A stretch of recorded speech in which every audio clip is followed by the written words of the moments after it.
ಈಗಾಗಲೇ ನಾವು ತಿಳ್ಕೊಂಡಿರೋ ಹಾಗೆ ಫ್ರಾನ್ಸ್ ಕ್ರಾಂತಿಯನ್ನು 3 ಹಂತದಲ್ಲಿ ನೋಡ್ತೇವೆ. ನಾವೀಗ ಪ್ರಥಮ ಹಂತವನ್ನು ನೋಡೋಣ. ಅಂದರೆ 1789ರಿಂದ 1791 ಕಾಲಾವಧಿಯವರೆಗೆ ಏನಾಯಿತು ಅಂತಕ್ಕಂಥದ್ರ ಬಗ್ಗೆ ನಾವು ತಿಳಿದುಕೊಳ್ಳೋಣ. 1787ರಲ್ಲಿ ಫ್ರಾನ್ಸ್ನ ಖಜಾನೆ ಸಂಪೂರ್ಣವಾಗಿ ಖಾಲಿಯಾಗಿರುತ್ತೆ. ಫ್ರಾನ್ಸ್ ಸಂಪೂರ್ಣ ಆರ್ಥಿಕ ದಿವಾಳಿಯಾಗಿರುತ್ತೆ. ಇಂತಹ ಸ್ಥಿತಿಯನ್ನು ಸುಧಾರಿಸಲು ಸಲಹೆ ನೀಡೋದಕ್ಕಾಗಿ 16ನೇ ಲೂಯಿ ತನ್ನ ಸಲಹಾ ಸಮಿತಿ ಸಭೆಯನ್ನು ಕರೀತಾನೆ. ಇದನ್ನು ಗಣ್ಯರ ಮಂಡಳಿ ಸಮಿತಿ ಅಂತ ಹೇಳ್ತಾರೆ. ಈ ಮಂಡಳಿ ಸುಮಾರು 145 ಜನ ಸದಸ್ಯರನ್ನು ಒಳಗೊಂಡಿತ್ತು. ಈ ಸಭೆ ಸೇರಿದ ಮಂಡಳಿ 16ನೇ ಲೂಯಿಗೆ ಒಂದು ಸಲಹೆಯನ್ನು ನೀಡ್ತಾರೆ. ಏನಂದರೆ, ಪ್ರಜಾಪ್ರತಿನಿಧಿ ಪರಿಷತ್ಗೆ ಚುನಾವಣೆಯನ್ನು ನಡೆಸಬೇಕು, ಹಾಗೆ ಚುನಾಯಿತ ಸದಸ್ಯರನ್ನ ಒಳಗೊಂಡಿರ್ತಕ್ಕಂಥ ಸಭೆಯಲ್ಲಿ ಈ ವಿಷಯವನ್ನು ಮಂಡಿಸಬೇಕು ಎಂದು ತಿಳಿಸ್ತಾರೆ. ಈ ಪ್ರಜಾಪ್ರತಿನಿಧಿ ಪರಿಷತ್ ಚುನಾವಣೆ ನಡೆಯದೆ ಸುಮಾರು 175 ವರ್ಷ ಕಳೆದಿತ್ತು ಎಂಬುದು ತಿಳಿಯುತ್ತೆ. 1788ರಲ್ಲಿ ಪ್ರಜಾಪ್ರತಿನಿಧಿ ಪರಿಷತ್ಗೆ 16ನೇ ಲೂಯಿ ಚುನಾವಣೆಯನ್ನು ನಡೆಸ್ತಾರೆ. ಈ ಪ್ರತಿನಿಧಿಗಳ ಸಭೆ ವರ್ಸೈಲ್ಸ್ ಅರಮನೆಯಲ್ಲಿ 1789 ಮೇ 5ರಂದು ನಡೆಯುತ್ತೆ. ಸುಮಾರು 175 ವರ್ಷಗಳ ನಂತರ ನಡೆದ ಮೊಟ್ಟ ಮೊದಲನೇ ಸಭೆ ಅದಾಗಿರುತ್ತೆ. ಈ ಪ್ರಜಾಪ್ರತಿನಿಧಿ ಪರಿಷತ್ತಿನ ಸಭೆ 1200 ಜನ ಸದಸ್ಯರನ್ನು ಒಳಗೊಂಡಿರುತ್ತೆ. ಈ ಪರಿಷತ್ತು ಫ್ರಾನ್ಸ್ನ 3 ವರ್ಗದ ಜನರನ್ನು ಕೂಡ ಒಳಗೊಂಡಿರುತ್ತೆ. ಶ್ರೀಮಂತ ವರ್ಗದಲ್ಲಿ 300 ಜನ ಸದಸ್ಯರಿರ್ತಾರೆ, ಪುರೋಹಿತ ವರ್ಗದಲ್ಲಿ 300 ಜನ ಸದಸ್ಯರಿರ್ತಾರೆ, 3ನೇ ವರ್ಗದಲ್ಲಿ 600 ಜನ ಸದಸ್ಯರಿರ್ತಾರೆ. 1789ಕ್ಕೆ ಮೊದಲು ಪ್ರತಿಯೊಂದು ವರ್ಗಕ್ಕೂ ಪ್ರತ್ಯೇಕ ಸಭೆ ಸೇರ್ತಾ ಇದ್ರು. ಪ್ರತಿ ವರ್ಗಕ್ಕೂ ಒಂದು ಮತದಾನದ ಹಕ್ಕನ್ನು ನೀಡಲಾಗಿತ್ತು. ಆದರೆ 1789ರ ಈ ಸಭೆಯಲ್ಲಿ ಇದು ಸಂಪೂರ್ಣವಾಗಿ ಬದಲಾಗುತ್ತೆ. 3ನೇ ವರ್ಗದ ನಾಯಕನಾಗಿ ಮಿರಾಬುವನ್ನು ಮಾಡಲಾಗುತ್ತೆ.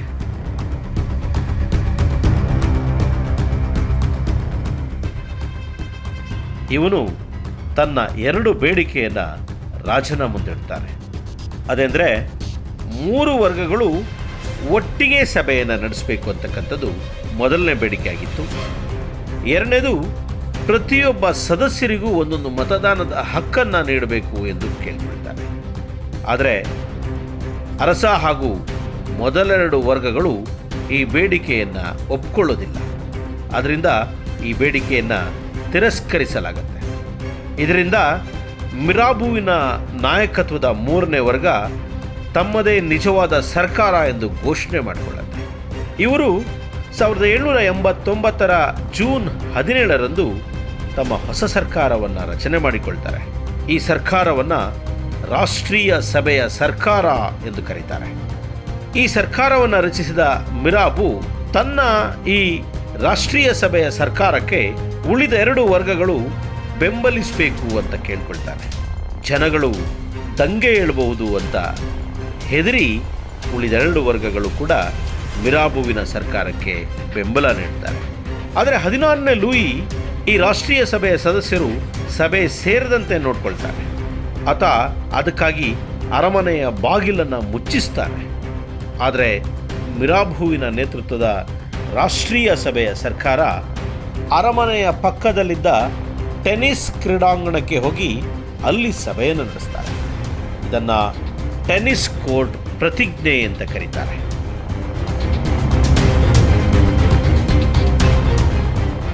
ಮೊದಲನೇದಾಗಿ ಈ ಪ್ರತಿಜ್ಞೆಯಲ್ಲಿ ಬೌರ್ಬನ್ ರಾಜವಂಶದ ಅಧಿಕಾರವನ್ನು ಶಾಂತಿಯುತವಾಗಿ ಪತನಗೊಳಿಸಬೇಕು ಎಂದು ತೀರ್ಮಾನ ಮಾಡ್ತಾರೆ.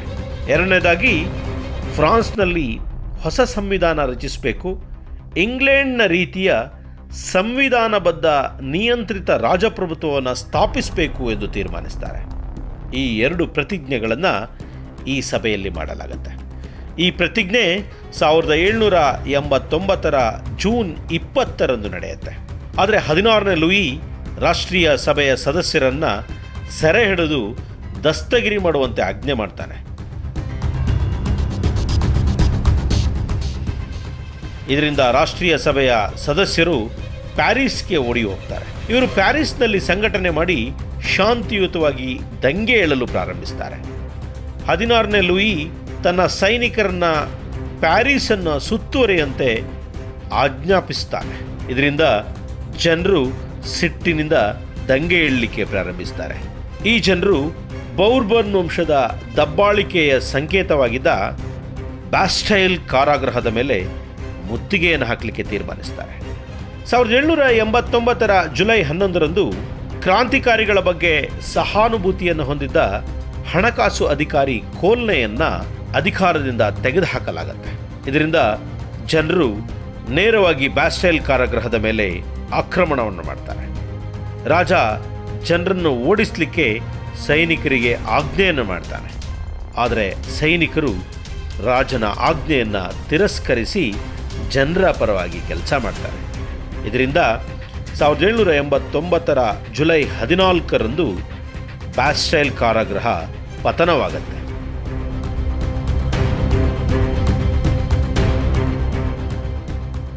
ಈ ಕಾರಾಗೃಹದಲ್ಲಿದ್ದ ಬೌರ್ಬನರ ಸಂಕೇತವಾಗಿದ್ದ ಶ್ವೇತ ಧ್ವಜವನ್ನು ತೆಗೆದು ಕ್ರಾಂತಿಯ ಸಂಕೇತವಾದ ತ್ರಿವರ್ಣ ಧ್ವಜವನ್ನು ಹಾರಿಸ್ತಾರೆ. ಈ ಧ್ವಜ ಕೆಂಪು, ಬಿಳಿ, ಹಸಿರು ಬಣ್ಣವನ್ನು ಹೊಂದಿರುತ್ತೆ. ಕೆಂಪು ಕ್ರಾಂತಿಯ ಸಂಕೇತವಾಗಿದ್ದರೆ ಬಿಳಿ ಶಾಂತಿಯ ಸಂಕೇತವಾಗಿತ್ತು, ಹಸಿರು ಸಮೃದ್ಧಿಯ ಸಂಕೇತವಾಗಿತ್ತು ಎಂಬುದು ತಿಳಿಯುತ್ತೆ. ಈ ಎಲ್ಲ ಘಟನೆಗಳು ಕೂಡ ಬಹಳಷ್ಟು ಶಾಂತಿಯುತವಾಗಿ ನಡೆಯುತ್ತೆ. 16ನೇ ಲೂಯಿ ತನ್ನ ಪ್ರಾಬಲ್ಯ ಕಡಿಮೆ ಆಗುವುದನ್ನು ಅರಿತು ಪ್ಯಾರಿಸನ್ನು ವಶಪಡಿಸಿಕೊಂಡು ರಾಷ್ಟ್ರೀಯ ಸಭೆಯ ಸದಸ್ಯರನ್ನು ಓಡಿಸಬೇಕು ಅಂತ ತೀರ್ಮಾನಿಸ್ತಾನೆ. ಇದನ್ನು ತಿಳಿದ ಜನರು ಮಿರಾಬುವಿನ ನಾಯಕತ್ವದಲ್ಲಿ ಪ್ಯಾರಿಸನ್ನು ರಕ್ಷಿಸಲು ಕಮ್ಯೂನ್ ಸರ್ಕಾರವನ್ನು ರಚಿಸ್ತಾರೆ. 1789 ಆಗಸ್ಟ್ 4ರಂದು ಪ್ಯಾರಿಸ್ ನಗರದಲ್ಲಿ ಮಿರಾಬುವಿನ ನಾಯಕತ್ವದಲ್ಲಿ ಮೊದಲ ಅಧಿವೇಶನ ನಡೆಯುತ್ತೆ. ಈ ಸಭೆಯಲ್ಲಿ ಕೆಲವು ಪ್ರಮುಖ ತೀರ್ಮಾನಗಳನ್ನು ತೆಗೆದುಕೊಳ್ಳಲಾಗುತ್ತೆ. ಅದರಿಂದ ಈ ಸಭೆಯನ್ನು ಚಿರಸ್ಮರಣೀಯ ಅಧಿವೇಶನ ಅಂತ ಕರೀತಾರೆ. ಈ ಅಧಿವೇಶನದಲ್ಲಿ ಬಹುತೇಕ ಮೊದಲ 2 ವರ್ಗದವರು ರಾಷ್ಟ್ರೀಯ ಸಭೆಗೆ ಬೆಂಬಲವನ್ನು ನೀಡ್ತಾರೆ. ಇಲ್ಲಿ ಕೆಲವೊಂದು ನಿರ್ಣಯಗಳನ್ನು ತೆಗೆದುಕೊಳ್ಳಲಾಗುತ್ತೆ. ಅದರಲ್ಲಿ ಮೊದಲನೇದಾಗಿ ಮೊದಲ 2 ವರ್ಗ ಯಾವುದೇ ತೆರಿಗೆ ನೀಡುತ್ತಿರಲಿಲ್ಲವಾದ್ದರಿಂದ ಆ ಹಕ್ಕನ್ನು ಸಂಪೂರ್ಣವಾಗಿ ರದ್ದುಗೊಳಿಸಲಾಗುತ್ತೆ. ಎರಡನೇದಾಗಿ ಚರ್ಚು ಜನಗಳ ಮೇಲೆ ವಿಧಿಸುತ್ತಿದ್ದ ಟೈತ್ ತೆರಿಗೆಯನ್ನು ರದ್ದುಗೊಳಿಸಲಾಗುತ್ತೆ. ಮೂರನೇದಾಗಿ ಬಲಾತ್ಕಾರದ ದುಡಿಮೆಯನ್ನು ರದ್ದುಗೊಳಿಸಲಾಗುತ್ತೆ. ನಂತರದಲ್ಲಿ ಫ್ರಾನ್ಸ್ ದೇಶದಲ್ಲಿದ್ದ ಹಳೆಯ ವ್ಯವಸ್ಥೆಯನ್ನು ರದ್ದುಗೊಳಿಸಲಿಕ್ಕೆ ತೀರ್ಮಾನಿಸ್ತಾರೆ. ಈ ಎಲ್ಲ ನಿರ್ಣಯಗಳಿಗೆ ಒಪ್ಪಿಗೆ ನೀಡುವಂತೆ ರಾಜನಿಗೆ ಕಳಿಸಲಾಗುತ್ತೆ. ಆದರೆ ರಾಜ ಇದಕ್ಕೆ ಒಪ್ಪಿಗೆಯನ್ನು ನೀಡೋದಿಲ್ಲ. ಇದರಿಂದ ಪ್ಯಾರಿಸ್ನ ಜನರು ಕ್ರಾಂತಿ ಹೇಳ್ತಾರೆ. 1789 ಅಕ್ಟೋಬರ್ 5ರಂದು ಪ್ಯಾರಿಸ್ನ ಮಹಿಳೆಯರ ನಾಯಕತ್ವದಲ್ಲಿ ವರ್ಸೈಲ್ಸ್ ಅರಮನೆಯ ಮೇಲೆ ಚಳುವಳಿಯನ್ನು ಮಾಡ್ತಾರೆ. ಸೈನಿಕರು ಮಹಿಳೆಯರ ಮೇಲೆ ಕ್ರಮವನ್ನು ಕೈಗೊಳ್ಳಲಿಕ್ಕೆ ನಿರಾಕರಿಸ್ತಾರೆ. ರಾಜ ಜನರ ವಶವಾಗ್ತಾನೆ. ಈ ವೇಳೆ ರಾಜ ರಾಷ್ಟ್ರೀಯ ಸಭೆಯ ತೀರ್ಮಾನಕ್ಕೆ ಸಹಿಯನ್ನು ಹಾಕ್ತಾನೆ. ಬಹಳ ಭವ್ಯವಾಗಿರ್ತಕ್ಕಂಥ ವರ್ಸೈಲ್ಸ್ ಅರಮನೆಯನ್ನು ತ್ಯಜಿಸಿ ಪ್ಯಾರಿಸ್ನಲ್ಲಿ ವಾಸಿಸಲಿಕ್ಕೆ ರಾಜ ಒಪ್ಪಿಕೊಳ್ತಾನೆ. ಈ ರೀತಿಯಲ್ಲಿ ಮೊಟ್ಟ ಮೊದಲನೇ ಬಾರಿಗೆ ರಾಷ್ಟ್ರೀಯ ಸಭೆಯೇ ನೈಜ ಸರ್ಕಾರ ಎಂದು ಘೋಷಣೆ ಮಾಡಿಕೊಳ್ಳುತ್ತೆ. ರಾಜ ನಾಮಮಾತ್ರ ಮುಖ್ಯಸ್ಥ ಎಂದು ತೀರ್ಮಾನಿಸಲಾಗುತ್ತೆ. 1791 ಸೆಪ್ಟೆಂಬರ್ 20ರ ವೇಳೆಗೆ ಫ್ರಾನ್ಸಿನ ನೈಜ ಸರ್ಕಾರವಾಗಿ ರೂಪುಗೊಳ್ಳುತ್ತೆ. ಈ ಕ್ರಾಂತಿಯ ಇನ್ನಷ್ಟು ಮಾಹಿತಿಗಳನ್ನು ಮತ್ತೊಂದು ವಿಡಿಯೋದಲ್ಲಿ ತಿಳಿದುಕೊಳ್ಳೋಣ. ಅಲ್ಲಿವರೆಗೆ ನಮಸ್ಕಾರ.